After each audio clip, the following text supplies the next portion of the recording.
कहते हैं दिल्ली दिल बरों की है, दिल जलों की है। कहते तो ये भी हैं कि दिल्ली दिल फरेबों की भी है।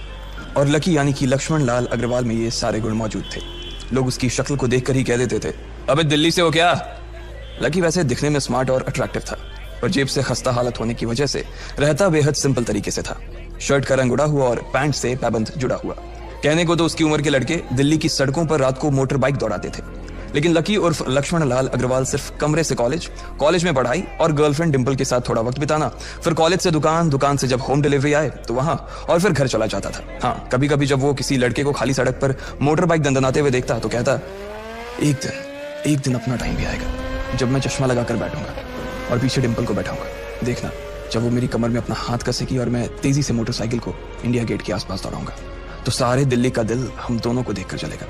दुकान में रखा हुआ बर्नॉल भी काम नहीं आएगा, लकी ने कहा और अपने हाथ में बर्नॉल की क्रीम को दबा दिया। जैसे ही उसने क्रीम को दबाया, उस क्रीम बाहर आ गई।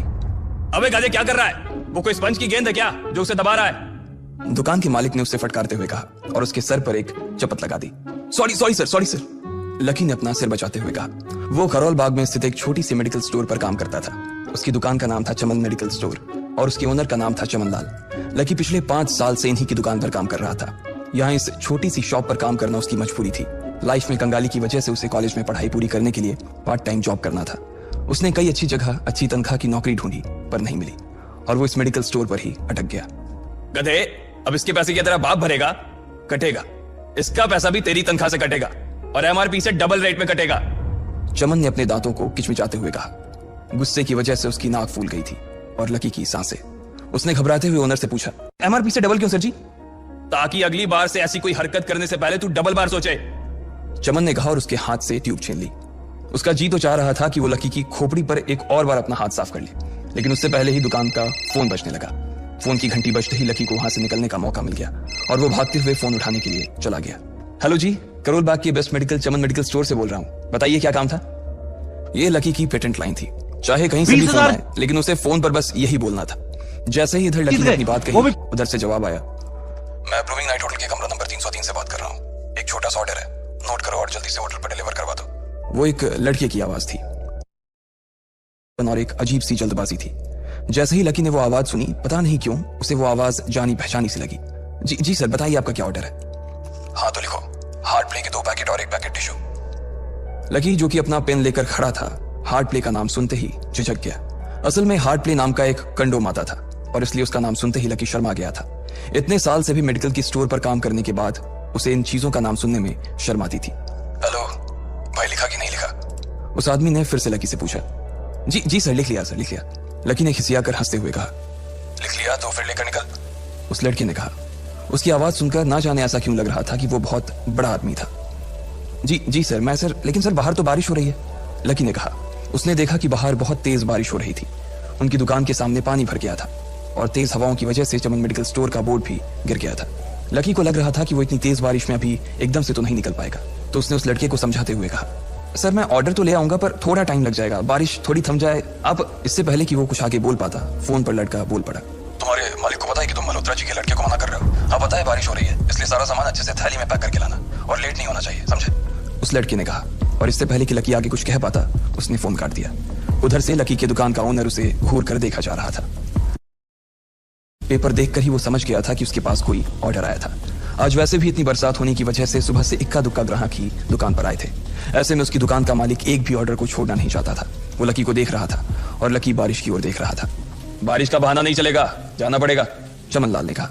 मैं बहाना नहीं कर रहा सर, थोड़ी बारिश धीमी हो जाए तो मैं चला जाऊंगा। अभी आप खुद ही देखिए कितनी तेज बारिश है। वो पता नहीं कोई मिस्टर मल्होत्रा का कोई बेटा कुछ ज्यादा ही जल्दी में था, मैं साइकिल से तो पहुंच नहीं पाऊंगा इतनी जल्दी। लकी ने उनकी ओर देखते हुए कहा। क्या कहा? मिस्टर मल्होत्रा जी का बेटा? तू मेरी दुकान बंद करवाएगा क्या? अभी क्या भी निकल उनका ऑर्डर लेके, वो हमारे बहुत पुराने कस्टमर है, चमन ने कहा। पर लकी ने कहा ही था कि चमन बोला, पर कुछ नहीं, तू मेरी मोटरसाइकिल ले जा। उसने गुस्से में कहा। अरे सर जी, 200 के ऑर्डर में मुश्किल से 40 रुपए बचेंगे, इससे 3 गुने का तो पेट्रोल ही लग जाएगा और अगर गाड़ी रास्ते में बंद हो गई तो अलग से खर्चा, लकी ने समझाते हुए कहा। वो जानता था कि उसका मालिक इन सब बातों पर ध्यान नहीं देने वाला। चमन लाल बोला, कोई बात नहीं, तू जा, चाहे जो हो जाए, ग्राहक नाराज नहीं होना चाहिए, और वैसे भी वो मल्होत्रा जी का बेटा है। चमन लाल ने मोटरसाइकिल की चाबी लकी की ओर उछालते हुए कहा। लकी ने चाबी ली। उसे देखकर उसके अंदर मिक्स फीलिंग आ गई। एक तो वो बहुत खुश हुआ कि बड़े दिनों बाद बाइक चलाने को मिलेगी, पर वहीं दूसरी तरफ दुखी इसलिए हुआ कि बाइक मिली भी तो ऐसी तेज बारिश में, अगर खराब हो गई तो इसकी चपत भी उसके सिर पर ही पड़ेगी। वो मुंह लटकाकर रेनकोट और हेलमेट पहनते हुए वहां से निकल गया।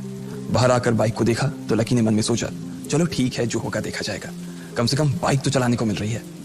दरअसल लकी इतने साल काम करने के बाद भी अपने लिए एक मोटरसाइकिल नहीं ले पाया था। लकी की तनख्वाह ही इतनी भर थी कि सिर्फ उसके कमरे का किराया, उसकी साइकिल में डालने वाली हवा का खर्च, बिजली पानी का बिल और डिंपल के साथ महीने में 1-2 बार बाहर खाने का खर्चा ही निकल पाता था। उसे डिंपल की कही बात अक्सर याद आती थी, लकी अगर अगले 2 महीने में तूने बाइक नहीं खरीदी ना तो मैं तेरे से ब्रेकअप कर लूंगी, देखना।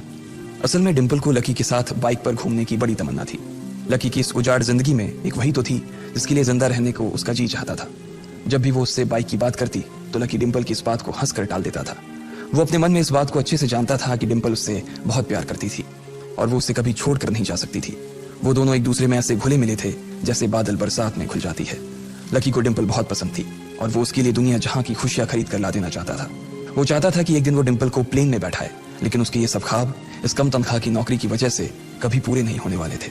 पर आज उसके पास एक मौका था। वो डिंपल को अपने साथ इस बारिश में राजपथ घुमाना चाहता था। वो उसे दिल्ली दिखाना चाहता था। चमनलाल को देने के लिए उसने पहले से ही बहाना सोच रखा था। बस जल्दी से वो ये डिलीवरी देकर सीधे डिंपल के पास ही जाने वाला था। उसने होटल ब्लूमिंग नाइट के बाहर मोटर बाइक पार्क की और सीधे होटल के अंदर चला गया। लकी ने रिसेप्शन पर पहुंचकर नमस्ते करते हुए रिसेप्शनिस्ट को बोला, जी मैं चमन मेडिकल स्टोर से आया हूँ, रूम नंबर 303 का ऑर्डर था सर। रिसेप्शन पर खड़ा आदमी उसके हाथ में काली थैली को देखकर समझ गया था कि उसमें क्या था और वो मंद ही मंद मुस्कुराते हुए बोला, 3rd फ्लोर पर है, लिफ्ट से चले जाओ, रेनकोट ही उतार देना। जैसा उस आदमी ने कहा लकी ने ठीक वैसा ही किया और लिफ्ट में चढ़ने के कुछ ही देर बाद वो 3रे माले पर पहुंच गया था।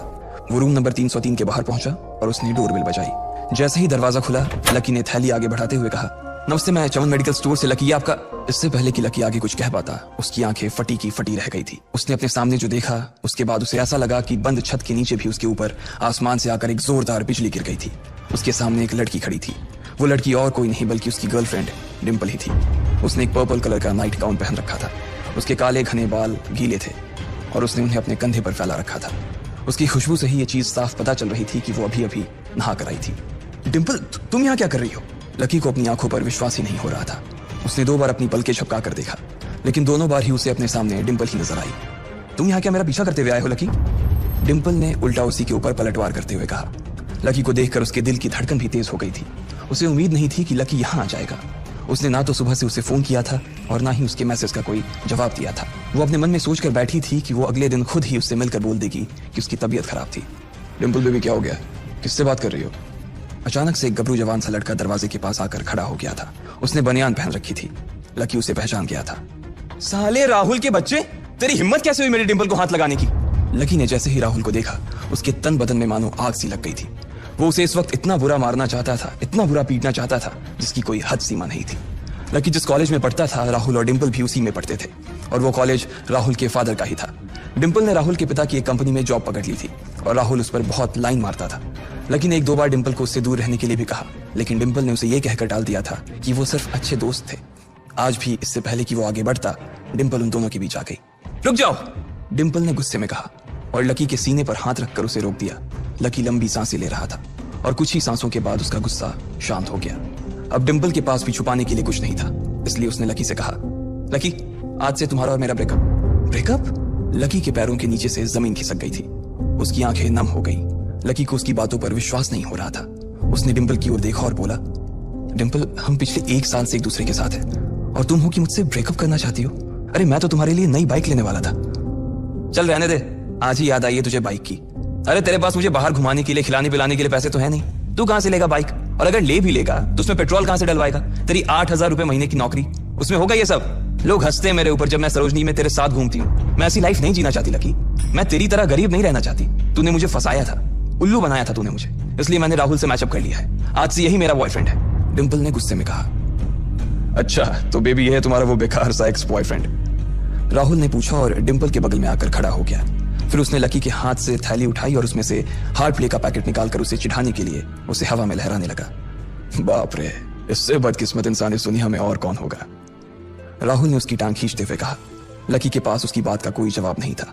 उसने गुस्से से डिंपल की ओर देखा और अपनी हाथों की मुट्ठी भींच ली। फिर वो वहां से निकल गया। अबे पैसे तो ले जा, सब कुछ फ्री में देता जाएगा क्या? राहुल ने जोर से ठहाके लगाते हुए कहा, लेकिन लकी बिना उसकी बात सुनते ही निकल गया। उसके दिमाग में डिंपल के कहे शब्द गूंज रहे थे। उसने कभी सपने में नहीं सोचा था कि डिम्पल उसके साथ कुछ ऐसा भी कर सकती थी। जिस इंसान के लिए वो इतना कुछ करना चाह रहा था, उसे उसकी कोई कदर ही नहीं थी। लकी इतना हताश हो गया था कि बुरी तरह से रोने लगा। इस बार वो लिफ्ट से नहीं बल्कि सीढ़ियों से नीचे उतरा और एक एक सीढ़ी उतरने के साथ उसके आंसू आंखों से छलकते जा रहे थे। जब उसकी आवाज सुनकर कुछ लोग अपने कमरे से बाहर आए तो लकी ने तुरंत अपने आंसू पोंछे और तेजी से वहां से भाग गया। उसे जिंदगी में पहली बार प्यार हुआ था और पैसों की कमी की वजह से न सिर्फ उसका प्यार बल्कि उसकी पूरी जिंदगी बर्बाद हो गई थी। लकी जैसे ही बाहर आया तो उसने देखा कि बाहर अंधेरा हो गया था। आसमान में तेज बिजली कड़की और बारिश जो थमी थी एकाएक फिर से झमाझम बरसने लगी। ये देख लकी के थमे हुए आंसू एक बार फिर से छलक गए। उसका दिल बुरी तरह से डूब चुका था, लेकिन उसे इस बात की खुशी भी हो रही थी। आखिर आज उसे डिम्पल का असली चेहरा नजर आ गया था। वो तो उसके साथ घर बसाने की सोच रहा था, लेकिन अच्छा हुआ कि उसने पहले ही उसका घर बर्बाद होने से बचा लिया। लकी को दुख तो बहुत हो रहा था, पर उसे यह भी लग रहा था कि उसे आगे चलकर यही दुख उसे खुशी देने वाला था। लेकिन एक चीज थी जो लकी को परेशान कर रही थी, वो थी उसकी माली हालत। उसकी जेब इतनी तंग थी कि उसे फटी हुई जेब की पैंट पहनकर घूमना पड़ता था। कभी कभी तो लकी सिर्फ रोटी खाकर दिन काट लेता था। वो कब से कोशिश कर रहा था कि कोई अच्छा काम पकड़ सके, लेकिन उसे कोई काम देने को राजी नहीं था। उसने टूटे हुए दिल को दिलासा देते हुए मन में सोचा कि डिम्पल पर खर्च होने वाले पैसे बच जाने से शायद उसकी हालत सुधर जाएंगे। पर फिर भी वो रातों रात रईस नहीं हो जाने वाला था। उसने ऊपर आसमान की ओर देखा और जोर से चिल्लाया, अगर इतना ही अनलकी बनाना था तो फिर नाम लकी क्यों रखा भगवान। वो जितनी जोर से चिल्ला सकता था उतनी जोर से चिल्लाया। उसकी आवाज से आसपास खड़े लोग एक बार तो डर गए थे। लकी ऊपर ही देख रहा था और उसके आंसू बारिश के पानी के साथ मिल गए थे। जैसे ही वो फूट कर रोने को था, तभी उसके फोन पर एक मैसेज आया। जैसे ही लकी ने अपना फोन निकालकर उस मैसेज को पढ़ना शुरू किया, उसकी तो आंखें ही चमक गई। अचानक उसके आंसू हंसी में बदल गए और वो जोर जोर से वहीं सड़क पर नाचने लगा। उस मैसेज में लिखा था, परिवार की रिसर्च और परिवार के निर्णय के हिसाब से अग्रवाल परिवार का वारिस लक्ष्मण लाल अग्रवाल उर्फ लकी ने गरीबी अभ्यास की परीक्षा को पास कर लिया है और आज से ही वो उस जमीन और उस जायदाद का मालिक हो जाएगा जो परिवार ने उसके नाम कर रखी थी। ये कैसा मैसेज था? आखिर कौन था लकी? क्या थी उसकी असलियत? और वो कैसे रातों रात ही अनलकी से लकी हो गया था?